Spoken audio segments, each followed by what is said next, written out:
Hey guys, welcome back to my channel. Today I'm just going to be doing a bit of a chit chat, get ready with me. I'm going to use a few of the things that I took on vacation with me and just talk to you guys a little bit about our vacation. We just got back from our cruise and I just wanted to share a few things because let me tell you, it was definitely an adventure and not always in a good way. It was a little less relaxing than we had planned, so I'll get into that in a little bit, but I thought it would just be fun to use a few of the things that I took. I'm gonna do a separate video talking about all of the things that I took and, you know, some of the stuff that I wish I'd taken and some of those things, so that'll be a different video. But today I just really wanted to share how our vacation was, and I'm thinking I'll probably insert a couple little video clips or pictures if you guys are interested.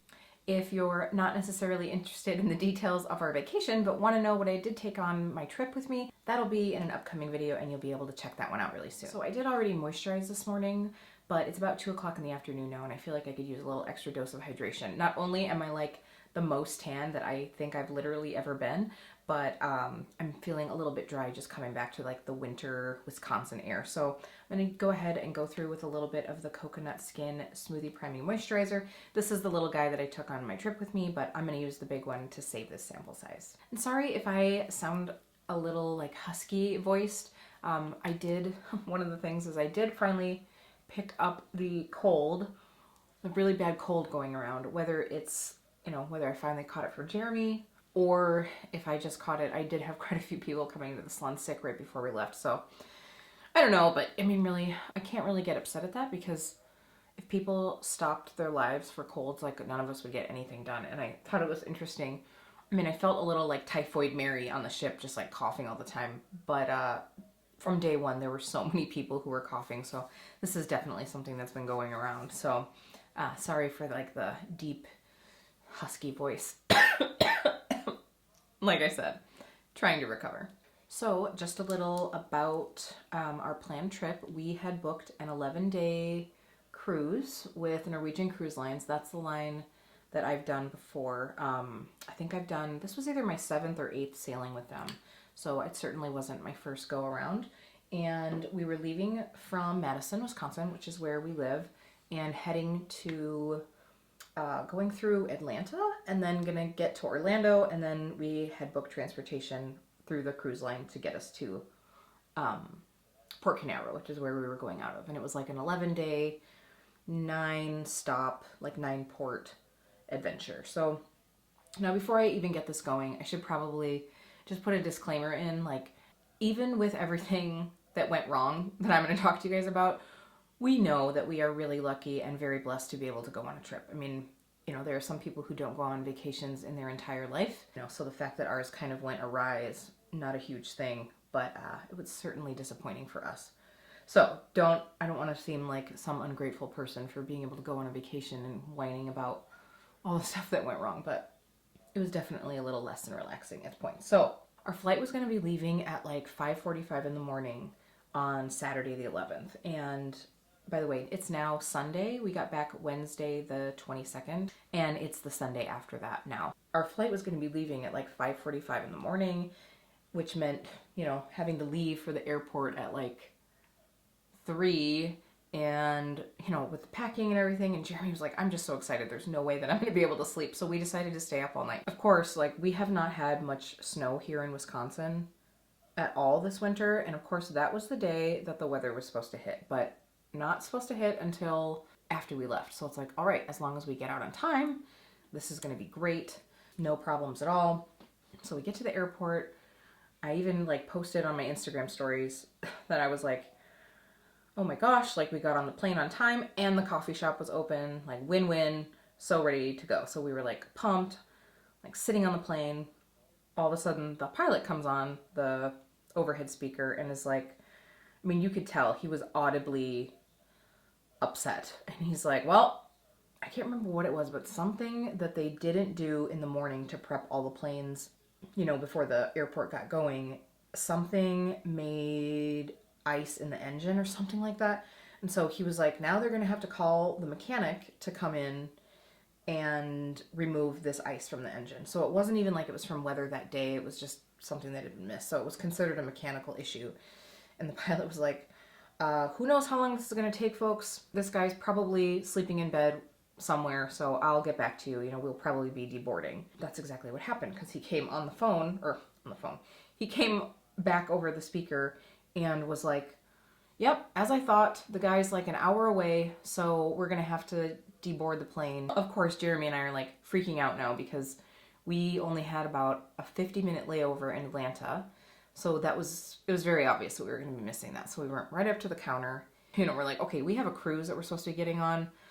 This is the first time, by the way, I have ever flew down the day that we were sailing. I've always gone down the day before because of things like this, but I know a lot of people have had no problems. You know, they said, okay, well, if we're able to get out of here pretty soon, we'll get you in at 1:30. I think we were supposed to get into Orlando at like 11:45, 12, something like that. So we'll get you in at 1:30.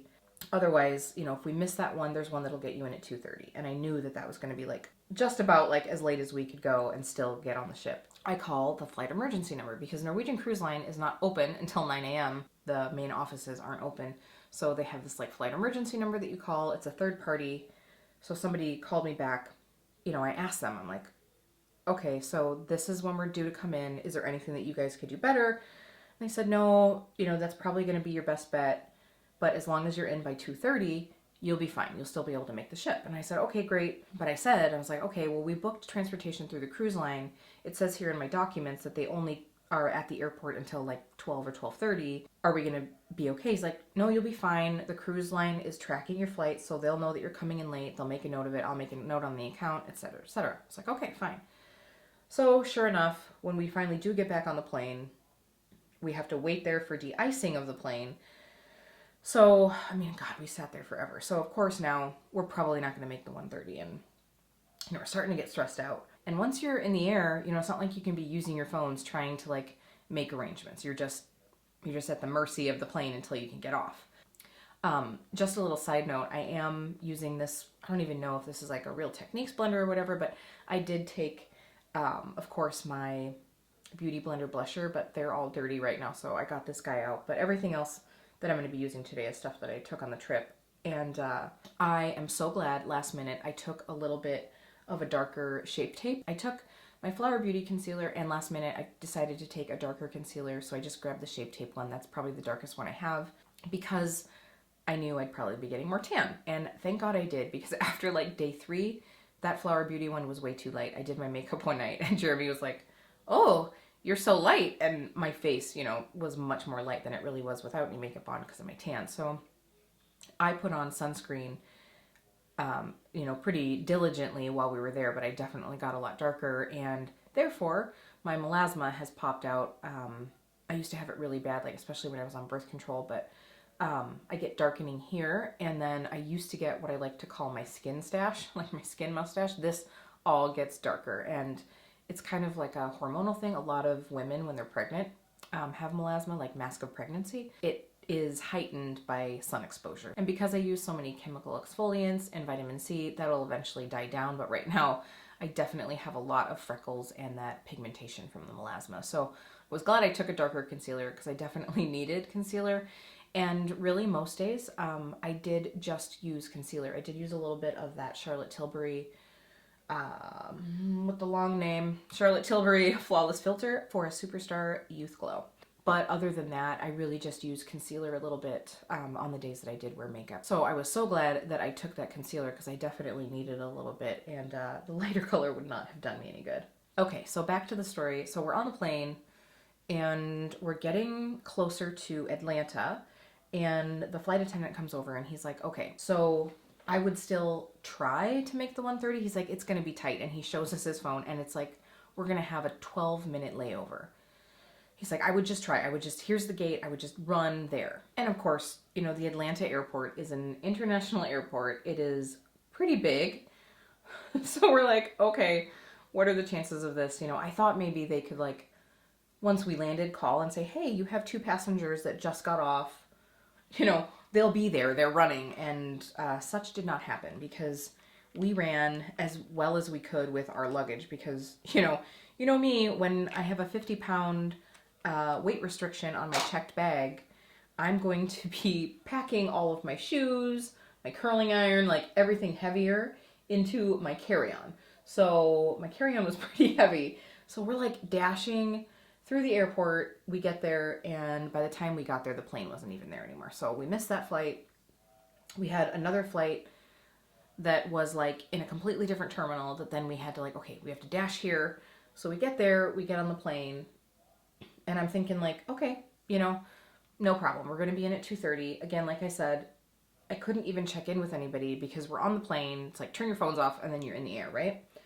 So the directions in my like booking information said to go to the baggage claim area, and the associate from the transportation company would be there to take us to the port, which is about like a 45-minute drive. So we get down to the baggage claim area. I mean, we hustled from the plane down to the baggage claim area, and there's nobody there.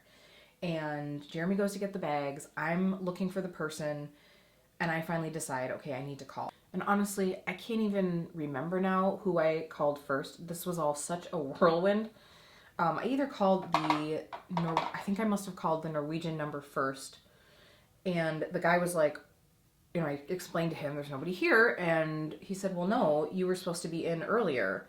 They only go until X time.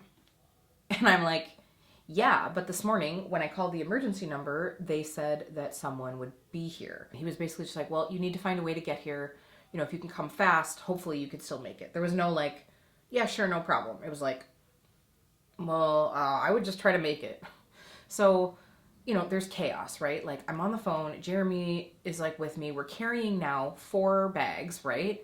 And we're going outside. Honestly, this whole thing was just kind of like panic. And then one of us is on the line with the flight info or the transportation company.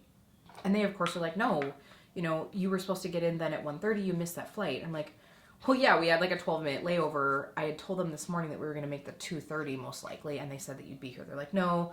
And, the gate is closing. You need to just have Delta fly you to the Bahamas, which was basically our 3rd day of the cruise, because the first day you get on, and a private beach of Norwegians, which of course they don't have an airport on the private beach. So then we wouldn't have been able to meet up until like sailed into Nassau, Bahamas, and we would meet up with them there. So that would mean missing days of our cruise. So then we're on the phone with Norwegian again, and I tell them, listen, we are getting in a car right now. We ordered an Uber. We're getting in the car. We're going to be there as fast as we can. And the lady was like, okay, I will let them know. Come now, and you should be fine. I'll let them know if they need to wait. And I was like, really? I'm like, oh my God. I got the lady's name. I was like, if we can make this trip, I will be forever grateful to you. I'm going to like send you flowers. And so, she kind of laughed a little bit. And so we get in the Uber. By the way, the Uber, we paid money to take the transportation from Norwegian, and they're not there. And now the Uber is going to cost like $50 some to get to Port Canaveral. And like, whatever, we'll figure this all out later.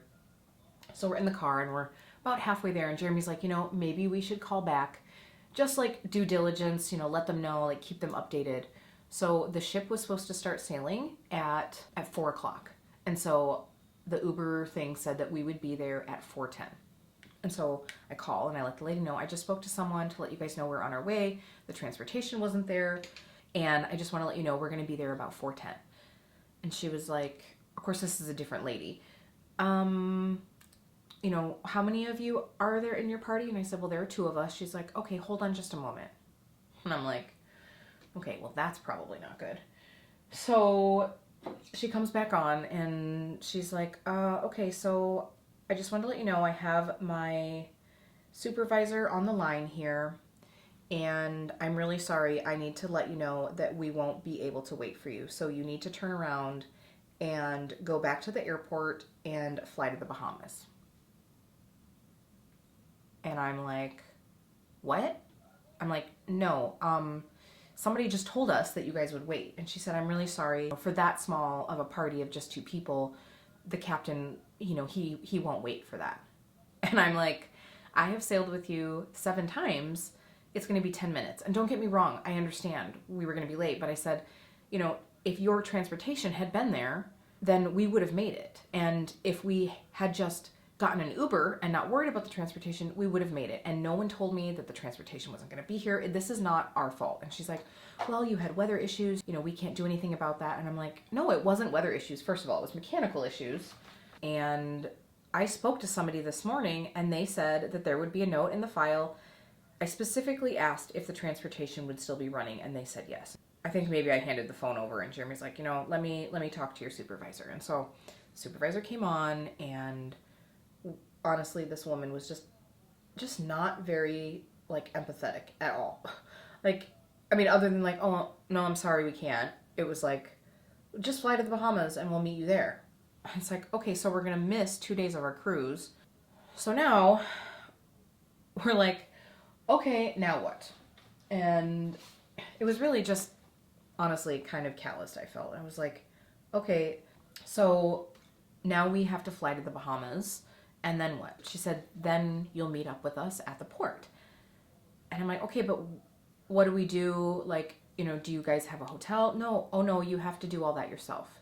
You know, but you booked the travel insurance, so you'll get reimbursed, just save your receipts. So now we're like, okay, so now we have to research safe areas to stay in the Bahamas and figure out transportation, figure out meals, all of that stuff. And now we've just lost, not only have we lost days of our vacation, but we're not getting any of the entertainment and the value of the ship that we would have. So they pretty much just said, deal with it. So we decided that that's what we were going to have to do. We went back to the airport. And, you know, we basically had to tell this lady that had us in the Uber, oh, by the way, now you have to turn around and take us back to the airport. So now we've just paid about $80 to get back to the airport because, like I said, we were about halfway there. Ooh, I just used the darker pencil. I took both these Ardell pens and I just used the darker one, which is not what I wanted. So we're going to have a little extra eyebrow today, I guess. You know, by the time we got back through the Delta line, Delta was, I mean, I would say that the ladies there were trying to be as helpful as they could, but they're like, oh, it's too bad that we didn't know this when you were in Atlanta because unfortunately we don't fly to the Bahamas from here. So they said, what we're going to have to do is you're going to have to stay over the night here in Orlando, and then we'll get you on the first flight to Atlanta in the morning, and then you'll have to fly to the Bahamas from Atlanta. So here we are having to go back up to then go way down. I'm sure you guys have all had this happen on flights before where it's like, it just doesn't seem to make much sense. Delta did put us up in a hotel. I mean, it wasn't like an amazing hotel or anything, but they did do that. And of course, then we have a 5-something flight again in the morning. So we basically, you know, stopped at Walgreens for some supplies because at that point I could tell that I was getting sick. So I was like, cool, I'm going to need some medicine. So we stopped there and basically went back to the hotel. Then we had to research where the heck we were going to go once we got to the Bahamas. So Jeremy had the brilliant idea of trying to find an all-inclusive resort for the night. Even though we weren't going to be there very long, then that way, like, our meals, our drinks, everything would be included. You know, hopefully they'd have a nice beach, etc. So that's what we decided to do. So I found an all-inclusive, called them, got that arranged. We were just beat. I mean, we'd been up literally all night long. So, and we're just stressed. I mean, we're now having to travel last minute and plan a place that's safe to stay. You know, so you're looking up reviews, all this stuff. So we know that we're going to have to get transportation when we get there and just all that stuff. So I don't think either of us slept well. We're both worried that our alarms are going to go off. I made Jeremy set one too, so that we'd have 2 phone alarms going off because I was like, just go figure that we would like miss an alarm and miss our flight. And of course the Orlando airport is much bigger than the Madison airport. So I'm like, we need to get there pretty early to make sure that we can get through security and get through the check-in. So I think we left at like 3 o'clock, 3:30 in the morning. And thank God our flight in Orlando, you know, everybody boarded smoothly. Everything seemed to be going okay. But we had another shorter layover, not like 19 minutes, but I think it was like 47, 57 minutes, something like that. Atlanta has like 5 or 6 terminals, and we were in A and we had to go to F. And so there's like a tram that you can go on to speed that process up. So we get on at A and we're going along, and the tram is stopping, obviously at every terminal, and it stops at a terminal like 2 before ours, and the doors are not closing once people are on. It's like, oh my God, do we need to get off and like run? I mean, I was starting to freak out. And in the meantime, I got a notification, your plane is now boarding. Like, we're on the tram. And the tram is obviously not like a bus, it's more like an underground subway. So, we're kind of at the mercy of this dang thing. And finally, we stop at F. We're like, going along at a good clip. And if you've ever flown a lot, you know that like once people start boarding, there's like a line of people waiting to get on. And we're walking down. I can see that we're coming up to the gate number, but there's no line of people. There's nobody out into the aisle. And I'm like, oh my God, did we miss it? And we come around the corner and the gate is completely empty. There is like, no passengers getting on. All I see is like one guy, and he's like, come here. And I mean, I thought we missed a plane because I'm looking out the window. I don't see a plane. And I'm like, my heart just sinks. I'm like, oh my God, not again. And he's like, come on, come on. And we're like, oh my God, did we make it? And then I see that the plane is around the corner behind the building. So we hadn't seen it. And Jeremy says, where are all the people? And the guy, the gate attendant, is like, they're all on the plane. So we were like, we actually weren't the last people on the plane. There was one person that came on behind us, I think. But because there were only like, I don't know, 20 people on this plane, they just boarded a lot faster. So thankfully we made it. We sit in the seats, and it's just like, okay, I think Jeremy said like, okay, the only thing that could go wrong now today is that this plane would go down.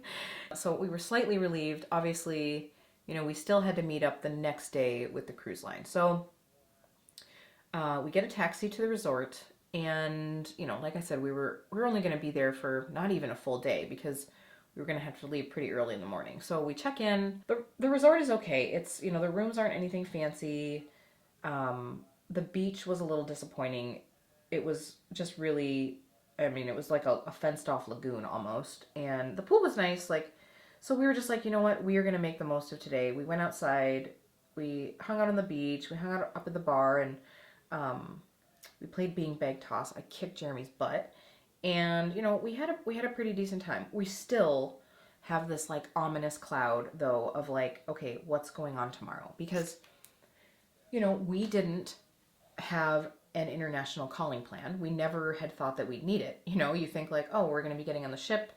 We had told our loved ones, we won't be reachable. We had a Wi-Fi package on the ship. We got like 250 minutes. So we had told people that we'd check in every so often using the ship's Wi-Fi. So we're just like, okay, is anything else going to happen tomorrow? So we just still have that like dreaded anxiety. So when I was on the phone with the calloused lady from Norwegian, I had, asked her about like, okay, well, I've been to Nassau before, but I've never done this backwards where I'm like, getting on the ship in Nassau and not getting off. How does this work? And she really didn't answer me. It was almost just like, don't even be worried about it. It's not a big deal. And I said, well, we have an excursion plan for that day. Do I need to cancel that? Because they charge you if you don't cancel within 48 hours of your planned excursion. And so, I just asked her, like, should I cancel that now? And just kind of like flippantly, she was like, well, no, your excursion isn't even until 10 a.m. and the ship is going to be in the port by 8 a.m. So you'll be fine. And of course, Jeremy later's like, we're never going to make that excursion. I know it's not going to be that easy. And I'm like, trying to like manifest the vacation I want. And I'm like, no, it's going to be fine. Law of attraction, all this stuff. I'm like, but we are getting to that port by like a little after 7 a.m. because I'm not going to miss a chance to get on in time. And so we get to the port and we see it's about 7:15 when we get there, and we see the ship is there.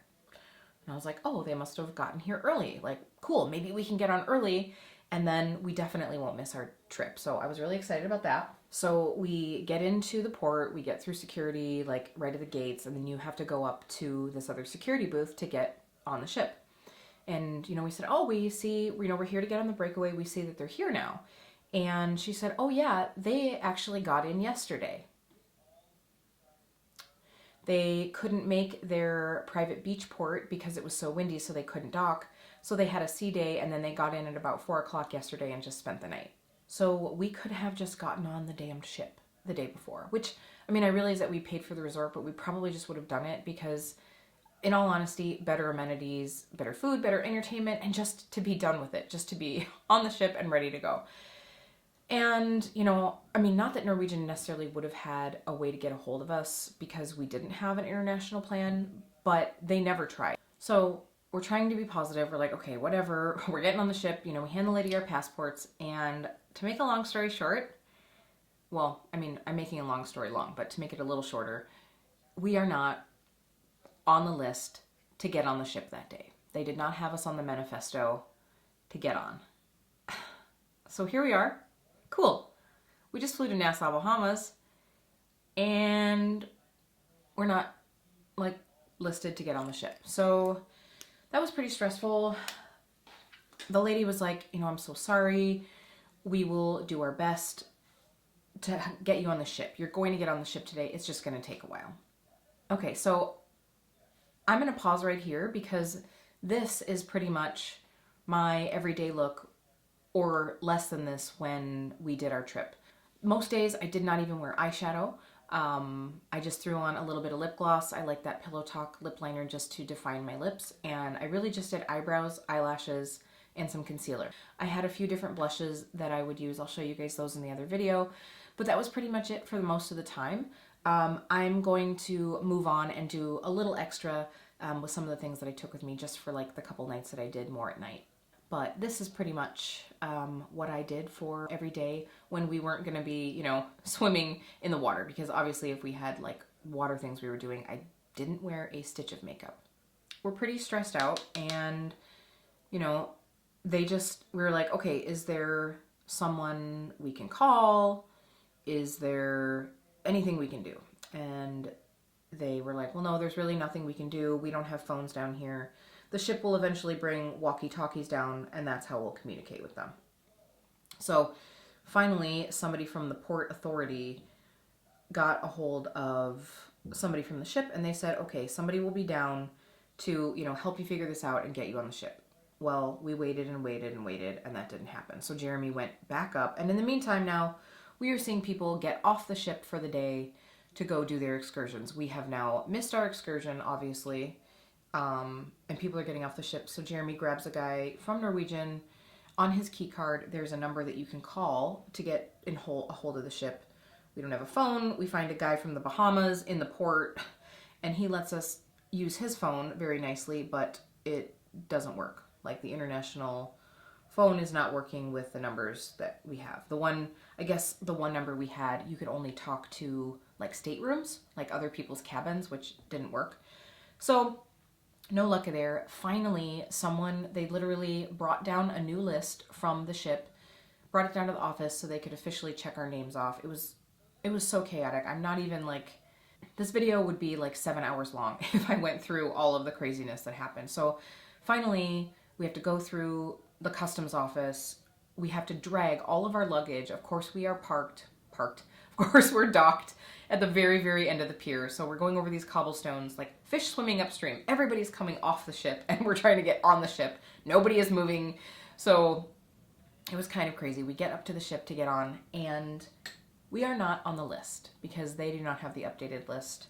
So then they have to call security and basically rehash everything out, and then we are finally able to get on the ship. We get ushered to the guest services and get to check in at about, I don't even know, 10:30, something like that. We just decided at that point it's time to just stay on the ship for the day. We're like, we are not getting off again. We missed our excursion. We don't really feel like trying to find something to do on our own at risk of not getting back on the ship. So we just stayed on, talked to guest services, you know, and I explained to them, like, I specifically asked about canceling my excursion, and they said we'd make it, and we did not. Despite everything else, like, that, I mean, that's like the tip of the iceberg, right? So they kindly listened to us and said that they'd talk to their supervisor, and we were respectful. I mean, we weren't like yelling at anybody. I mean, it's obviously not those people's faults. There was a lot of pawns in play here. Later, we got a call, and they basically said, we took the excursion off your bill. However, as far as the rest, you're going to have to contact customer service when you get home, which Jeremy and I have not had the time to do yet. I want to really, have all of our information ready to go. But so they didn't do anything for us. We did find out later that someone who had the same issue was given an extra night at specialty dining, which we did not receive. So that was the start of the trip. So here we are. We've missed 2 days. We're now on day 3. We basically hit the hot tubs, tried to relax, tried to get our adrenaline to slow down. And I will say, and I'll try to pop in a couple pictures and a little bit of video of our trip. We did have a nice time. We tried to make the best of the time that we had left. Unfortunately, the weather was not great. It was very windy the entire time, and I think part of that is just the time of the year we went. We went a little earlier in the year, and that is on nobody. That's Mother Nature, right? There's nothing that you can do there. It still is a little bit disappointing, especially because we missed Costa Maya, Mexico. We were really looking forward to that because we were going to go see some of the Mayan ruins, and we literally pulled into the port. It was way too windy to dock, and so we pulled right out. So you get to see how beautiful it is and pull out. So we had an extra day at sea, so then we missed 2 ports altogether. The last day, it was really, really windy, gale force winds. Everybody was inside the ship. It was we had plans to okay, let's soak up the last bit of sun we can get. They have this nice waterfront walkway, and it's oh, we'll be able to hang out there. And no, nobody was outside. So everybody is crammed inside the ship. And so we basically just found a corner of a bar to play games and eat and drink all day, because what else are you going to do? So I think that, I just dug my nail into my freaking highlighter. Ugh. I think that weather-wise, our best day for sure was when we went to Honduras. We went to Roatan.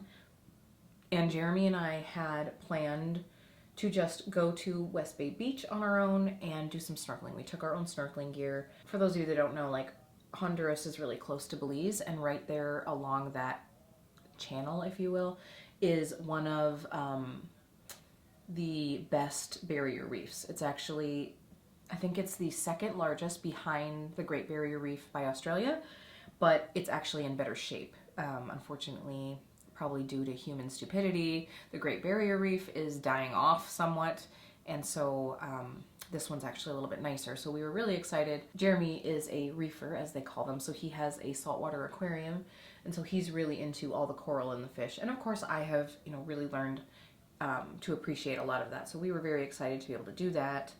And since we missed our snorkeling excursion in the Bahamas, and our one in Grand Cayman was less than ideal, we were really looking forward to a nice bit of snorkeling. We got a cab to West Bay Beach. We got put on this beach at the very end at this resort that was oh no, there's no snorkeling right here. You need to buy an excursion to go out further. And I was there's no way. I researched this. There's supposed to be really great snorkeling. So we decided to walk down the very length of the beach. And everything, all the resorts have private beach. You basically have to pay the resort to be able to utilize the area. So we had gotten put at this resort way down by this cab driver. Anyway, it's a whole other story. But we walked all the way down, and once you got down, you could see that there was amazing channels of reef right there. So we had such a good time. It was sunny and lovely. That was probably our favorite snorkeling stop, and hopefully while I'm talking about this, I'll have overlaid some of our footage. The other stop that we really loved was in Jamaica. We went to Ocho Rios, and we got to go to the Blue Hole and do some river tubing. So Blue Hole is this natural pool waterfall system kind of thing, where they had little areas that you could jump off of and do high dives and stuff. I will say, on this trip, I injured myself more than I have ever done. I started off, Jamaica was our first stop. I was being brave. I finally decided that I was going to do some of the jumps. I didn't do the medium height one, just because it was literally off of the side of the cliff. And I'm looking at this and I'm no, my dumbass is going to end up slipping on a rock and then just all the way down. So I was I'm not doing that one. But I did do the high one that was almost more I don't want to say a diving board, but a ledge over the water. And It was gorgeous. I mean, just so beautiful. Unfortunately, on these excursions, you're a little bit rushed. So I think we would love to go back and, get to spend some time there. But the last adventure-y thing that they let you do is this, like, rope swing, if you will, into the water. And it's got, like, handlebars. And so I'm swinging on the handlebars. My hand slips off of this handlebar. Two of my nails snap back. Like, these are my natural nails. I just have, like, dip powder over them. But two of them snap, like, down below the quick. Like, bloody meat. Blah. It was gross. It hurt so bad. And then, of course, I'm thinking, oh my God, I have an open wound in natural water in Jamaica. Like, I am probably going to get some crazy disease. Like, it was crazy. I ended up getting 2 nail repairs on the ship. 2 nails cost $35 on the ship, by the way. So that was an expensive venture, and they really don't even look that good. But anyway, I don't even know if you guys will be able to see it here. The next day, maybe you can see it, I burnt myself with a curling iron. Right here on my chest. I was not wearing a shirt. Shirtless hair curling is maybe not to be advised. And I was curling my hair kind of quick so we could go to dinner. And it like slipped and was getting stuck in my ends. And my immediate thought is, oh my God, I don't want my ends to break off. So dumb. I know better than this. And I was like, why did you do that? It's just instinct, right? So instead of either letting the stupid iron fall out of my hair, even if it rips a piece of my hair off, or bending over and grabbing the handle. Like one of the first things you learn, because we've all done it, right? Your curling iron like falls out of your hand. Like whether you're a professional hairdresser or not, we've all had a curling iron fall and we've tried to catch it once. And once you do that once, you don't ever do it again. So what I did is I was like, oh, and I pressed the curling iron to my chest. Yeah, like basically branding myself. And so for the entire trip, I got to have this lovely, crispy brown, bubbly, blistery boil thing. So that was fun. So broken nails, this got sick. It was wonderful. So don't do that. So the Blue Hole was great.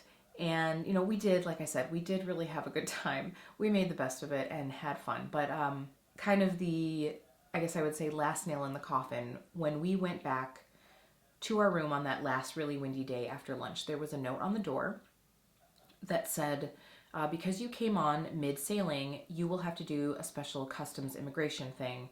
I don't remember quite what the words were, but it basically said, make sure that you have your luggage with you, and we will need you to meet us at 6:15 a.m. So now, our last day of the cruise, we have to get up extra early. Instead of being able to get up, go to breakfast, leisurely get off the ship, because we didn't have a flight out until about 4 p.m. So, we didn't have to get up super early to like dash to the airport. So now I'm like, well, okay, we're going to have to do this really early thing and then we'll go have breakfast. I also needed to call the shore excursion department because they overcharged me for my shore excursions. I'm, a higher tier with Norwegian, and so I get a discount, and they hadn't given me a discount on anything, and they were closed, and they said, well, either call or stop by in the morning. I think it was after 7 or 8 a.m. So I was like, okay, no big deal. So I thought, well, 6:15, hopefully we'll be done by like 7 o'clock, and then I can go. Well, we waited in this room with about 10 other people for an hour doing nothing. So the cruise staff comes in and they say, okay, just this one lady. She said, okay, well, we're going to be traveling now down to deck 7. So we all, you all need to come with me. And we get out to the elevator and she realizes 10 to 12 people with all of their luggage are not going to fit on one elevator. So she's starting to like get anxious. She's like, oh, okay, well, we're all going to have to take separate elevators then. You'll just have to meet, just wait for me. So we're like, okay, no big deal. So we go down to deck 7. And it's chaos because that is the deck that everyone is trying to go through to get off the ship. People who have early flights, people who just want to get off the ship early, whatever. Because now by this time it's at least 7:30. I don't even know. So we're standing there, and this other cruise staff, they've got cruise staff members like move this way, come on this way. So we're kind of like, okay. So we're like going here, and then all of a sudden they're like, go around the corner. We're like, no, wait, we're not trying to get off the ship. We're waiting for this. We're waiting for someone. They're like, no, you can't wait for your party. You got to keep going. We're like, no, we're not waiting for other cruisers. We're waiting for a cruise staff member. The lady comes down. She lost one guy because the guy did what the cruise people were telling him to. He left. So she's almost in tears on the walkie-talkie. So it was chaos. I mean, they're like, shuffling us over here, and then people trying to get off the ship are getting confused. They see a bunch of people standing around. They're like, oh, are we supposed to stand here? And then the people are like, no, go. It was crazy. I'm like, we are ending this trip like we began it, with chaos and stress. And they finally like lead us around this corner. And this security process was no different than what happens when you get off the ship with everybody else. They use the facial recognition thing, and then all of a sudden they're ushering us off the ship. And I'm like, okay, I guess we aren't gonna get breakfast, and I guess I'm hopefully gonna be able to get my money back for those shore excursions because we're off the ship now. And I also guess we're going to the airport about 5 hours early. So we went to the airport. Luckily, our way home was a little less stressful than the way there, but it was an adventure. And I will say, we still had a good time. We're still blessed to be able to travel and get to see some wonderful things. It just was a disappointment in, how all of that went down. And we have not contacted the cruise line yet, so I can't say to that. I can give you guys an update if you want to know one. But hopefully, they try to make this right. Like I said, the weather stuff and missing, the Costa Maya like that, and the rockiness and, the last day on the ship, that's Mother Nature. I get that.